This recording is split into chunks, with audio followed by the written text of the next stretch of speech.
most of the users don't even know that they're clicking on an ad because it's so relevant. So why paid search has been so successful? Because they didn't go away from their user-centric approach. Google is just a tool to drive relevant traffic, but what you do with that traffic afterwards is much more important. And click analytics is much more important to optimize your traffic as well, rather than just doing optimization within the platform, and which will not give you the real picture because it has its own. It's very smart. It's gonna do what you tell them to do, but I mean, you need backend data to optimize your campaigns for better business results.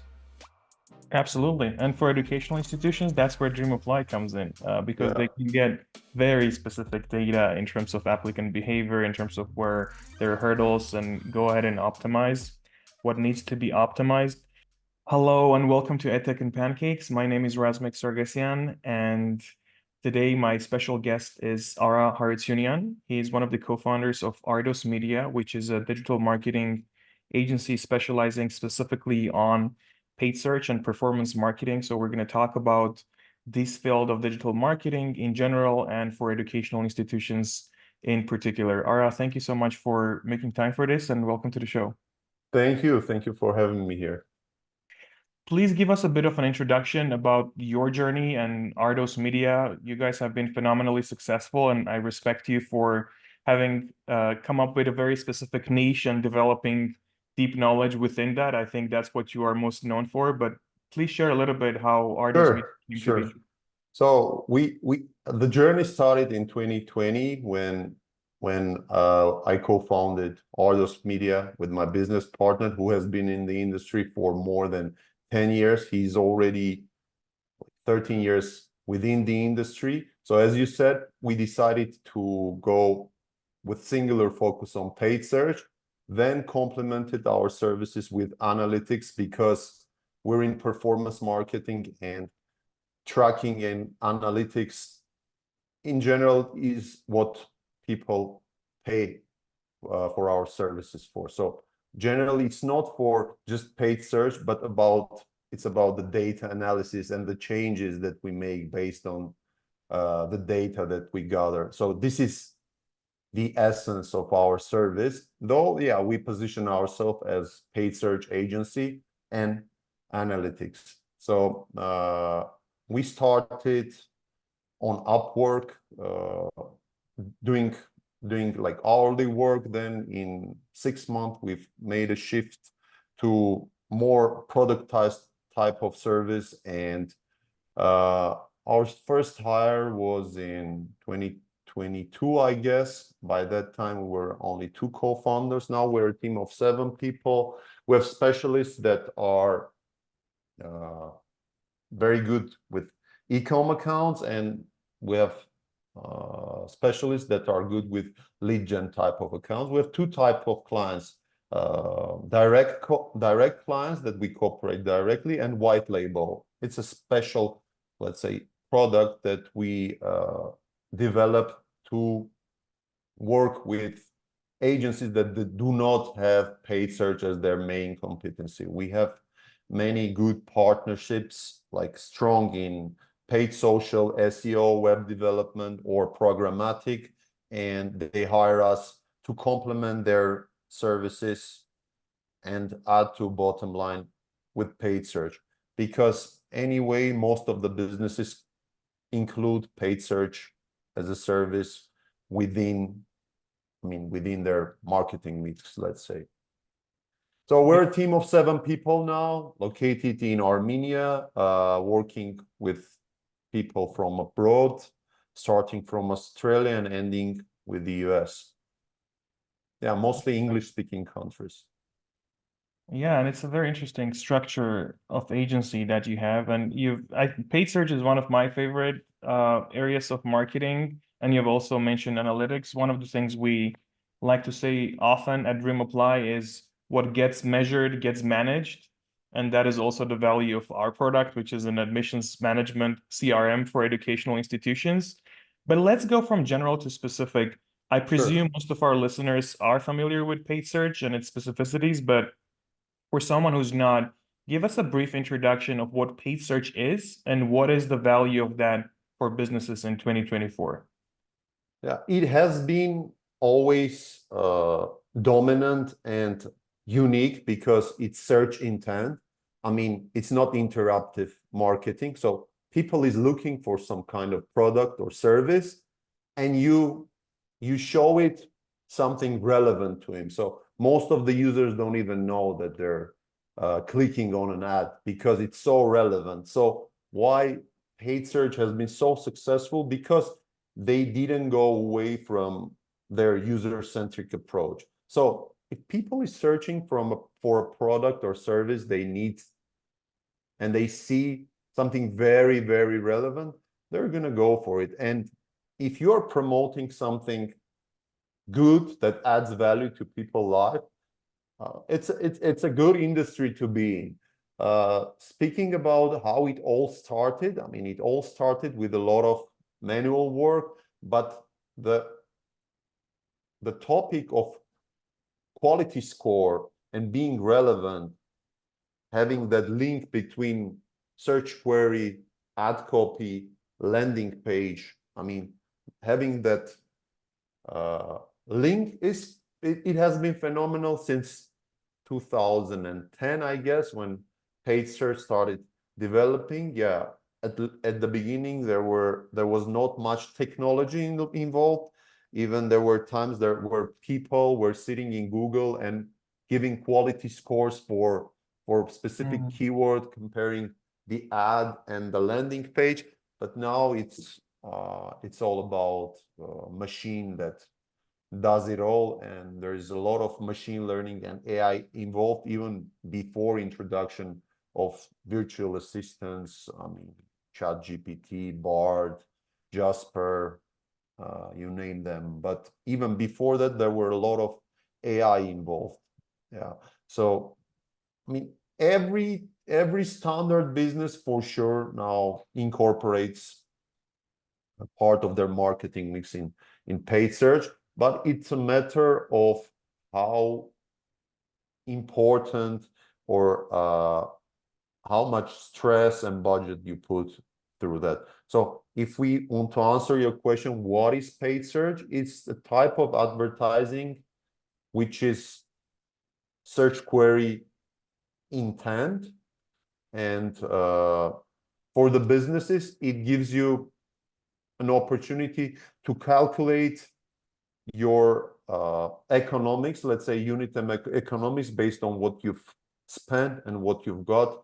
Not 200%, because you can never solve the attribution topic in 100%, but it's compared to the other types of targeting advertising, like social media or paid social. It's much more precise, but again, you should always have a marketing efficiency ratio, and you should look at the high level as well as let's say a CMO or founder of any business, because with tweaking some small part of your marketing mix, you have to also look how it's eventually evolving at the end of the funnel.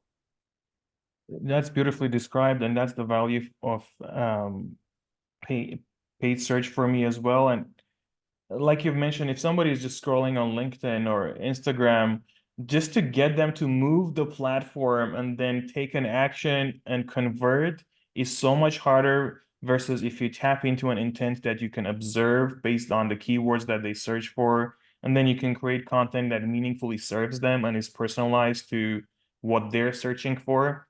I used to be a huge fan of paid social media advertising. I still am, until I discovered that PPC in so many ways is a lot more result oriented. So what do you think would be the value of paid search for educational institutions specifically, whose goal is to attract students to their institution? That's essentially the point of conversion, or registering an application and then submitting it and going all the way. But at least tapping into that intent and capturing that lead? Though our experience with educational vertical is not huge, we had a client that was targeting LATAM region with an educational platform selling courses, let's say. But if we're speaking about academic education, I assume there's a lot of research, and the buying journey is quite long. I mean, it's not small product buying journey. So it can take up to, I don't know, 2-3 years. I just assume, because I also have been a student, and it's not, you don't take the decisions at, I don't know, in a single hour. So a lot of informational type of content for sure is being produced for organic reasons, but it could also be incorporated into paid search, I mean, informational type of content that could complement this informational funnel that educational institutions are building to educate their future applicants and for them to make a better decision for their own, let's say, future. So I assume it shouldn't be too aggressive, because people are taking a lot of options. So you're not going to spend a lot, but at least you can use paid search to rank well, and I mean to be on top of the search engine result page for specific type of queries, and it could be a good complementary approach to the strategy that you already have towards educating your future applicants.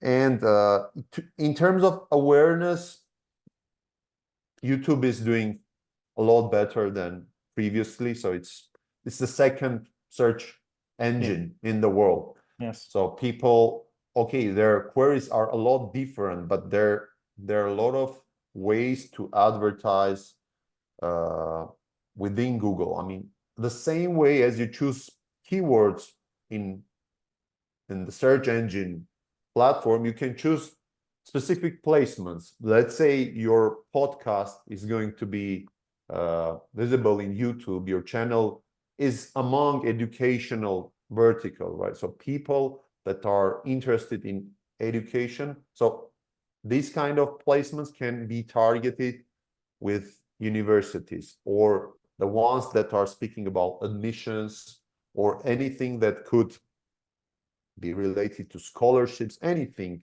So again, in terms of awareness, there are ways. So YouTube is something that can be used, informational type of queries targeting with the specific strategy to then later retarget them, or I don't know, include them in the email list with special emails. So this is what comes to my mind at the moment. Absolutely. I resonate a lot with what you've pointed to. By the way, Ara is an alumnus of one of Dreamapply's partners, recent partners, actually, SBS Business School. So just thought about mentioning that. And another thing that you shared that resonated with me is you don't need to be too aggressive. The content that you serve, in my experience, if it matches the level of intent of the potential buyer, that's key to success. And the thing with, if you use a CRM system like Dreamapply, for example, you can literally track if you get a lead from an event or a PPC or a social media ad, you can really see how they progress, what are their hurdles. So with that data, you could actually design very strategic PPC campaigns. So for example, if your educational institution is offering, I don't know, a master's degree in investigative journalism, and this is what people are really looking for, you can create an ad that's very personalized to that versus advertising it as a general program or a journalism program. And I think that's also the value of PPC. And I want to ask you about that. How do you, when it comes to understanding the search intent and then personalizing both the ads and then potentially the landing pages as well, Share some of the principles that you adhere to. One simple thing, when you really want to understand the search intent, you just go and Google it organically. You just, let's say I'm doing a keyword research. I want to know how this specific query is perceived in Australia. I just put a VPN, I don't know, Adelaide, Sydney, and I just want to see what are the results of this. And this is one way of understanding. Another way of understanding it's using a lot of tools and just your language understanding. But the best way for us as marketers is just to Google it and see what are the results and how Google understands you. And not you, but the intent, the intent that you've put there. So it's not a rocket science. You just need to validate your understanding of that query with because it has so much data, it has been recalibrating the algorithm so much on the queries that are popular, so he knows better than you. So that's the case. If you want to offer something unique to the user that is searching but is not aware of the service or product that it's a matter of your offer and the copywriting that you want to attract with, I don't know, tackling his pain points or giving the benefits or the value proposition that will attract to make the click and land on the landing page.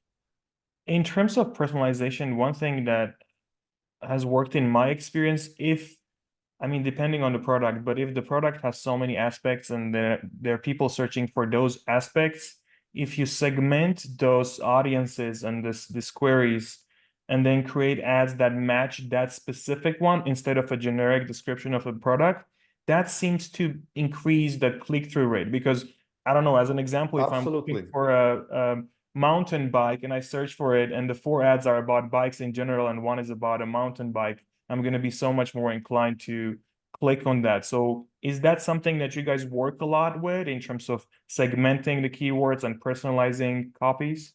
Yeah, it's a matter of taking into account the account structure effectiveness. I mean, you're not going to make it hyper segmented, but Google gives you a lot of tools to assure that your ad copies are personalized without sacrificing to make hyper segmented account structure in terms of, I don't want to get into too much technicalities of the account structure of what is ad group or responsive search, but let's say you can have a very simple structure with the incorporation of, let's say, keyword insertion tool, location insertion tool, an ad customizer that Google provides as a tool, and incorporate the keyword into the ad copy of the specific user to make it relevant to him.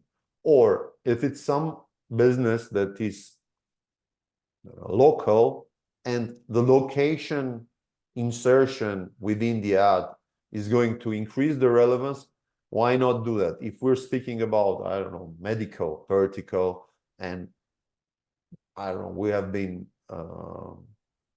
promoting an osteopath in Australia. Their location is very important for the user. So we were inserting the location of the user, saying close to, and based on the user location, it was popping up in the ads. And yeah, it really increases the CTR. But what is more important is to also segment the users as audiences based on their intention, to speak to them, not in terms of just technically, okay, he used this keyword, let's have this keyword in the ad copy, then in the landing page, but speak with the language that that resonates with the condition he's in, compared to the level of understanding of the service or product that you're promoting. So this is one high level aspect. And another aspect is,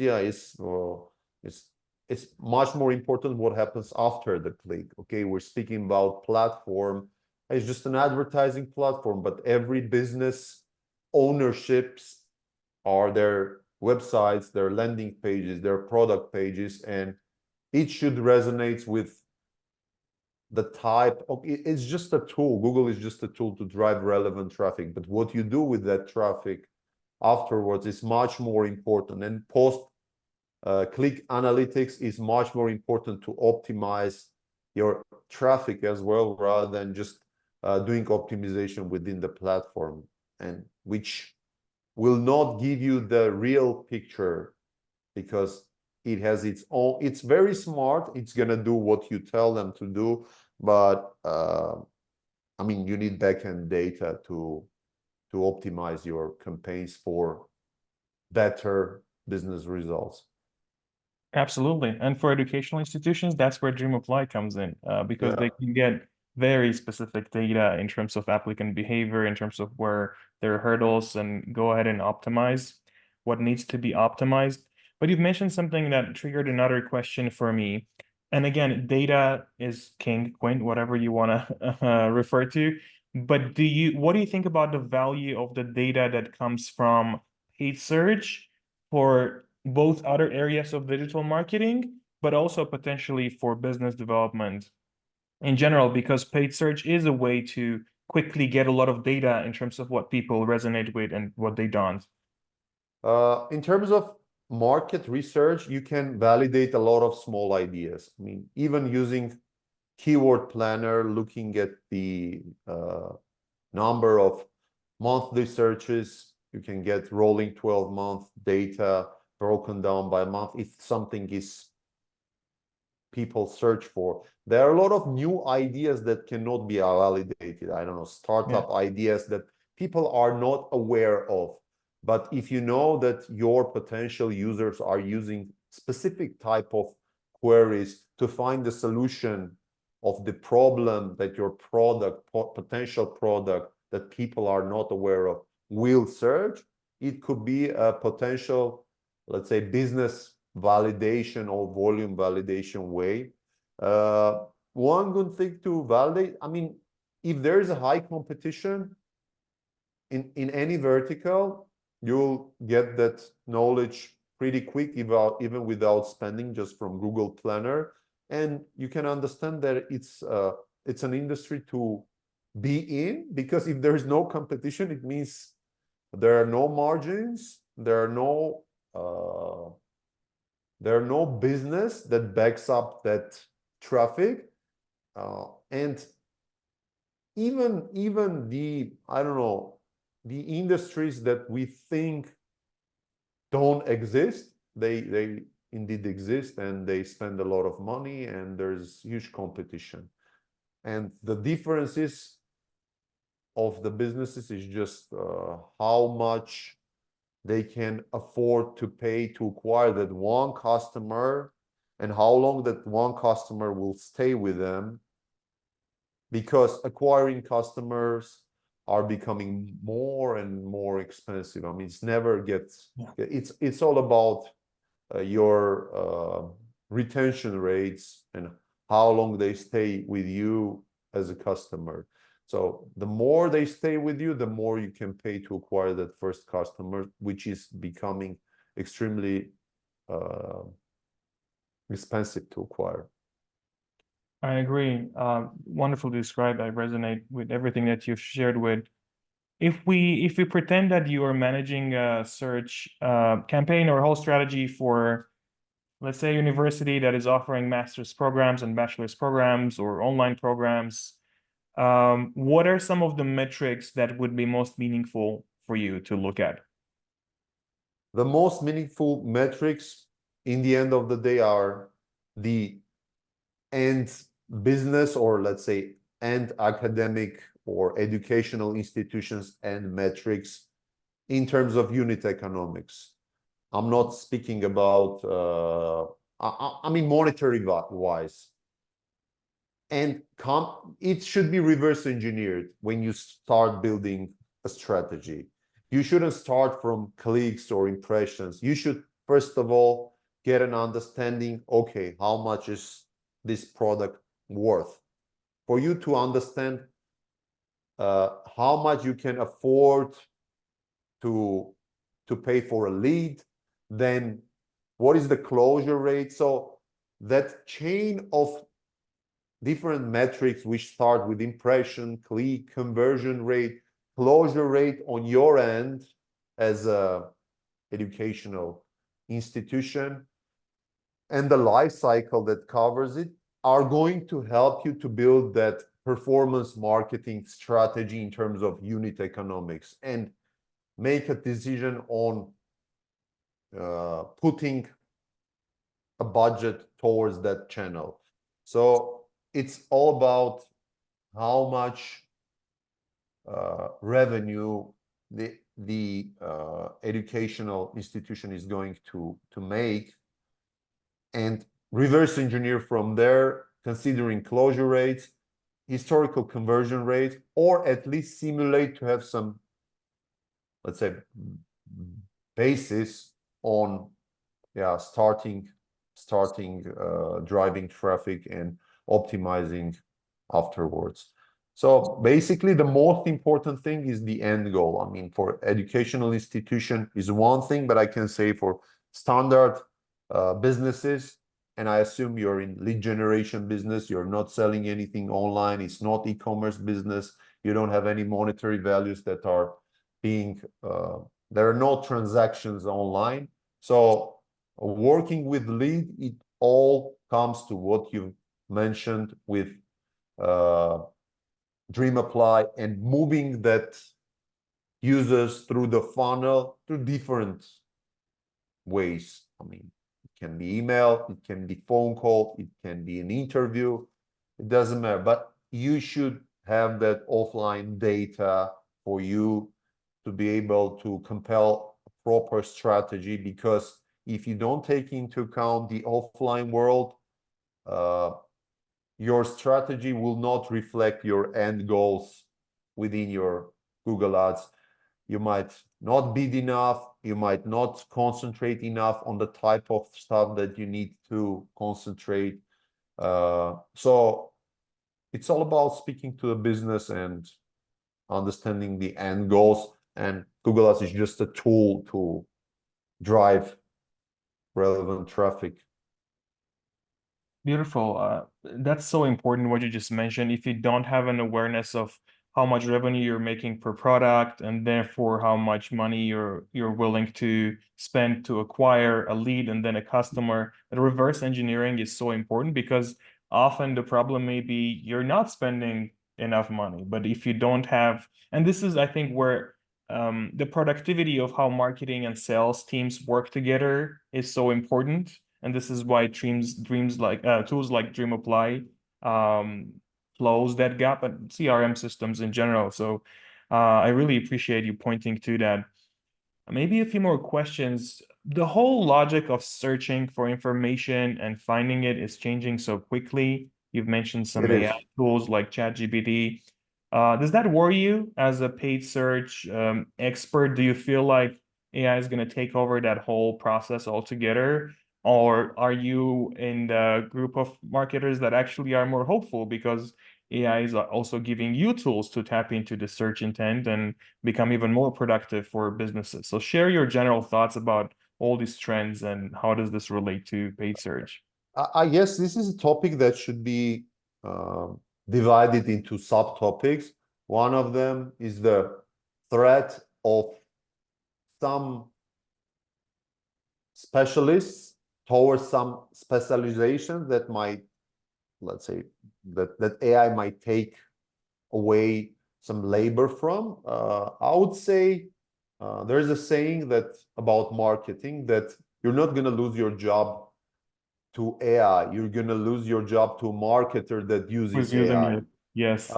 We're all seven of us, like all of us, we use AI on a different level. I don't know. I use it for reporting interpretations or for scripts. I mean, Google Ads scripts, and some people use it for ad copy generation. Some use it for coding. My co-founder is much more techy than other like team members, and he does a lot of, he creates a lot of prompts around coding, and he solves his problems through, so it's different how we use it. But I mean, I don't need to go and ask something if I specifically know what kind of, I mean, we're getting better and writing better prompts, and this is the key.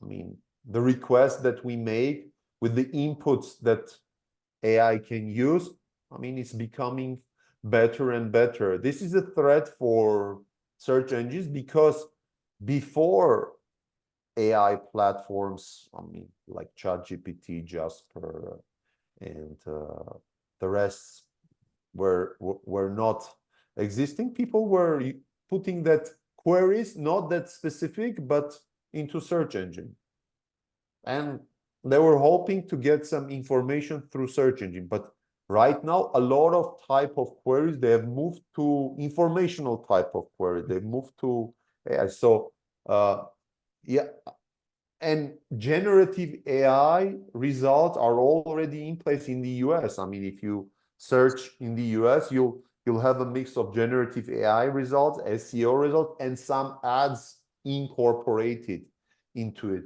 And I've seen some with ChatGPT 4, I've seen some Chat GPTs, let's say some add-ons that already provide some ads. So this is already happening. I mean, there is a shift. People are spending much more time looking for information elsewhere. So this is already happening and changing. Yeah, we might not be useful in terms of, I don't know, marketers, if we stick to what is not essential anymore. So you have to be very flexible and provide the value as a marketer maybe elsewhere, or as a data analyst elsewhere, because people's attention is shifting and people are looking for information elsewhere, and it's not Google or Microsoft. No, Bing, let's say, former Bing is now called Microsoft as a second search engine. Yeah, and another thing to speak about is what AI is trying to do within paid search or platform like Google Ads, is writing ads for yourself. Is Yeah, finding the keywords for you. Yeah, all of that. finding the keywords, making your images, product images, more compelling, or just creating videos for you. So they have placements to monetize. Let's say if you're a small advertiser and your entry level to advertising on paid search has been very high, let's say, it becomes very low, because you just need to provide your website and voila, you have everything. And but it's not, I mean, it should be fine-tuned, but it's better than nothing. And yeah, at least, okay, you're a small business, you don't want to work with an agency or a freelancer to do all that stuff. You just, you know, you have a budget, you want to have better visibility. So this is the way Google, as public company, has acquired so much more businesses advertising, not doing a great job, but at least if you look into how many small businesses exist and how many like medium and large businesses, for sure the quantity is huge, and they've decreased the barriers, the entry levels for that small advertisers with just AI, generative AI, with the type of campaigns they've created. There has been a lot of boom around PMax, like Performance Max, that does everything for you. This is a solution for everything. And a lot of businesses, yeah, they just opt into it. This is such a fascinating topic. I feel like we could have just dedicated a whole podcast to just that. But I resonate with what you've shared. And I think, I mean, if even if the whole logic of search is moving to AI entirely, at some point, if let's say OpenAI realizes that this is another source of monetization, they're probably going to allow you to run paid ads within the system. And in terms of SEO, there are already people specializing in creating content so that ChatGPT will refer to and all these things. So Yeah. I do think that paid search is gonna stay relevant. I just don't know what new formats it's gonna take, and I think it's quite hard to predict. But before we summarize this episode, I also want to speak to Ara, not just as a paid search expert, but as a business leader and an entrepreneur. So if you look back at your journey, I mean, Ardos Media has been through a phenomenal journey, just starting here, both with two people and tapping into a global market. What are what are some of the things that you think are most misunderstood about starting an agency like this? The most thing, can you say Yeah, again? I maybe mean, I should have formulated better. yeah, What do you think is most misunderstood about, misunderstood. yeah, about starting a digital agency from scratch? First of all, people think that starting agency is very easy because the entry level is, I mean, the barriers are very, what do you need? You need a laptop, you need the internet, and okay, I'm a business owner now. But it's like any business, it needs structure. It needs structure. It has costs, it has revenue, it has resources, and you need to orchestrate that all throughout the journey. And you have to understand that if you start a business, it should really it should pay you as a business owner.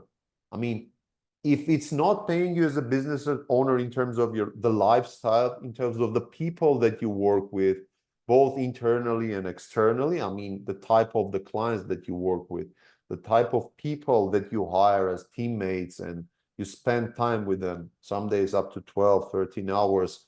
If you don't have that goals, and if you don't have the structure in place, and your only motivation to start the agency is just to be, I don't know, free, you might get even in a bigger trap. Yeah. So it's about making a living organism, let's say, organization that will solve problems better rather than you alone yourself.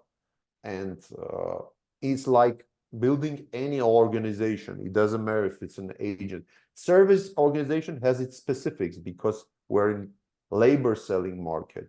But if we're in labor selling market, it's all about people. You need to incorporate the wants, the personality wants that you have in a big and good way to really give you the energy and fuel to continue and make better stuff. So I don't know if this is about agency business or any other, let's say, business, but with any small entrepreneurship starting, you need to first of all think about, this is very egocentric, you need to think about yourself, what you will be doing, what the business will be doing for yourself. If you can have like simple answers to the questions before starting, I guess this, but another thing to really succeed, I mean, you don't have to have second option. I mean, in terms of plan Bs. If you decided, and if you want to succeed, you want to make it profitable, you want to make more, let's say, than you were earning with your salary, I mean, just stick to it. It will happen if you're really eager to make it work. Beautiful. I feel like I don't know if this is the fact that you have worked with paid search for so long, but I feel like you're result oriented well beyond your specific digital marketing expertise. Do you feel like this has influenced your lifestyle as well in terms of how you handle, I don't know, business I guess related problems? I guess the other way around. Oh, It comes from the fact that I've been in sports from majority. I mean, up until 18, I've been in tennis only, and all I've learned in terms of results and working towards results, patience, it comes from sport. So a lot of analogies that I have within business comes from sport. I mean, it's all about not getting overtrained, recover, then train, recover, but you should not overtrain. You should not overload. You should be on mm, the edge not to fail, but you should also have the needed level of tension and load to grow, I like because that. it's like every muscle. I mean, there are different types of stresses that you can make, but if you don't make any stress, your muscles will not get stronger. So yeah, it might be bigger, heavy weight. Let's say, let's make an analogy with difficult big account, or I don't know, small repetition with small accounts, or I don't know, making an optimization routine is something that is related to your routine, your daily routine of, I don't know, warming up, doing your main exercising, and then at the end of the day, you should also consider cooling down. I mean, there are a lot of analogies, and we're in nature. We have to incorporate nature into our world. It doesn't matter if we are in tech world, or we're in agro industry. It doesn't matter. So it's very interesting, and you just need to surround yourself with the people that you can have synergy about it, because sometimes there are a lot of issues during the day that you have to solve, and there is a lot of stress, and making some order into that chaotic world, and we are in a very chaotic industry, Yeah. can help us, let's say, maneuver in a better way throughout our days, and really enjoy working together. Beautiful. I always feel like people that have come from the sports industry have this inclination to look deeper into like the source of things and how it works. And there's this greater appreciation of also well-being and how that generates to being. So a lot, we often think that we have to be successful so that we're well, but it's the other way around. We have to tap into No, innate well-being, and that should manifest itself as success. So I appreciate you pointing to that and the waves, you can't just always, you have to be on the edge, but then you have to come down and open yourself up to more insights. All right, thank you so much. Perhaps the last question, thank you. if you were to start, not to start all over again, but if you could share a message with a younger version of you that was just getting started, I don't know, maybe transitioning from your sports career to starting an agency, what would your word of advice be? Again, this is related to lifestyle. I would advise to not find joy in shortcuts, like, I don't know, drinking, I don't know, partying. It all has been phenomenal, but we could have lived much happier and much, let's say, mindful life in our youth, and let's say early 20s, uh, having much healthier lifestyle, if I would be speaking to myself. But it all comes to the energy that we have. When we have too much energy, uh, we don't uh, we don't value it yet. Yeah, up until we have families, we have to like orchestrate our time and how we balance it. So I would say, yeah, the most important thing is to live a healthier life, and more mindful life, paying attention to small things, and yeah, getting a lot of experience. I mean, experience is something that beats a lot of theories. So by doing, we learn a lot more than we think, because, and this is the shift that should the academic institutions should, let's say, embrace. And it's vivid that young people need more experience. I mean, we have a teammate that hasn't got to university yet, but he's such an experienced guy. He's such a you cannot compare it to people that, I don't know, did master's degree, because he already has some life experience with real life challenges. So I don't know, my answer was a bit philosophical, but basically, yeah, it's around having a healthier life involved with true experiences, rather than going to theory a lot. Well, the question was philosophical too, so I was hoping Yeah. for a philosophical answer. Thank you so very much. You have shared so many wonderful insights. I know our audience is going to resonate with that. We'll make sure to include a link to Artist Media when we publish the podcast. This is Razmek Sargesian. This is EdTech and Pancakes, and we'll be back with another episode soon. Goodbye. Thank you very much.